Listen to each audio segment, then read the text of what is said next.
आणि digestible preposition. कारण आता कितीही काही झालं तरी आपण एक लक्षात घेऊया, कुलकर्णी सरांनी खूप चांगल्याच हेतूने सांगितलं. पण हॅव्हिंग सेड दॅट, ड्रिप्सीची त्याला बॅकग्राऊंड आहे की एकेकाळी असं झालेलं होतं की लॅब टेस्ट न झाल्यामुळे काहीशी लोक मेली ऑइलमुळे, त्यामुळे आलेलं हे नोशन आहे.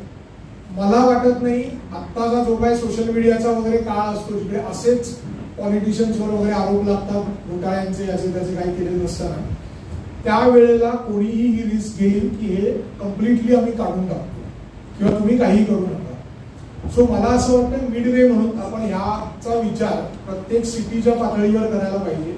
एक आपण शेवटी बिझनेसमध्ये सगळे का आलो, कारण एम्प्लॉयमेंट आपल्या मार्फत जनरेट होईल.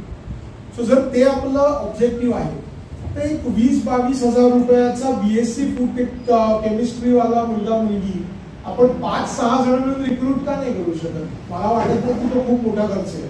जर आपण 2000 लिटर ऑइल विकतोय असं पकडा, तर हा जो काही पगार आहे तो पर लिटर 2 रुपयाचा आहे, टेक्निकली 2 रुपयाचा ऍडिशन.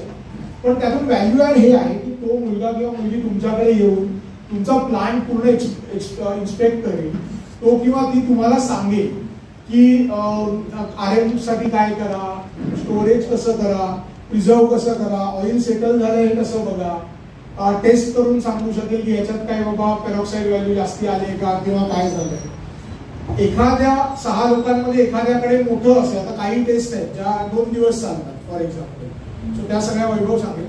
पण मग त्या केसमध्ये काय होऊ शकेल की कदाचित एका कोणाकडे याच्याकडे जागा आहे किंवा दर आठवड्याला वेगळ्या याच्यावर त्या टेस्ट तो मुलगा किंवा ती मुलगी करेल वेगळ्या जागांवर, आणि तिकडे एक काय at the end of 3 months काय होईल की तुम्हाला 3 महिन्यात काढलेल्या ऑइल्सचे पूर्ण व्यवस्थित क्वालिटी रिपोर्ट सगळं तुमच्याकडे अवेलेबल असेल.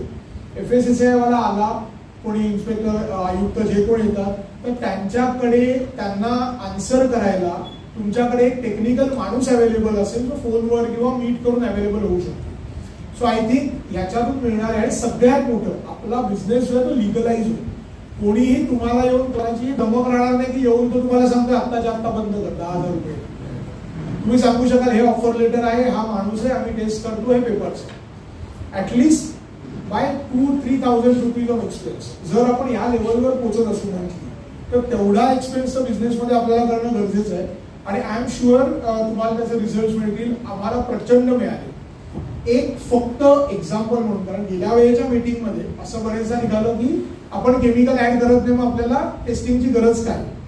सो मी 2 यूज केस वैभवला सांगेन एक्सप्लेन करायला, ज्या आमच्या बरोबर घडल्या क्वालिटीच्या बाबतीतल्या, ज्या तो नसता तर आम्हाला रेक्टिफाय करता आल्याच नसत्या.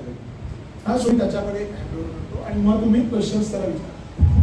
सो पहिला एक होता की ग्राउंड